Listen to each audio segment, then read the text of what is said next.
Новата сезона во првата македонска фудбалска лига ќе се отвори во петок со два дерби надпревари.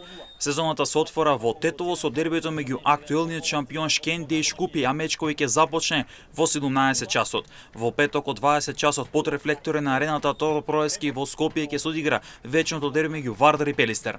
Во сабота на програмата ќе бидат два надпревари во Куманово со почеток од 17 часот и 30 минути со учување на двата лански второлигаши Башкими и Арсими, а во ист термин Стругот Римблум ќе игра со повратникот Македонија Ѓорче Петров покрај Охридското езеро. В недела ќе има еден надпревар на програмата во Кавадарци. Од 17 часот и 30 минути ќе се соочи Тиквеш против Работнички. Колото ќе биде затворено во понеделник во Кратово со мечот меѓу Силекс и Бреера Струмица со почеток од 17 часот и 30 минути. Ова е новитет во фудбалската елита на Македонија. Колото се игра во 4 дена со што љубителите на македонскиот фудбал ќе имаат можност да проследат повеќе надпревари во повеќе денови. Петок своје деби ќе има и ВАР технологијата во македонскиот фудбал, која за прв пат ќе се спроведува во домашниот шампионат.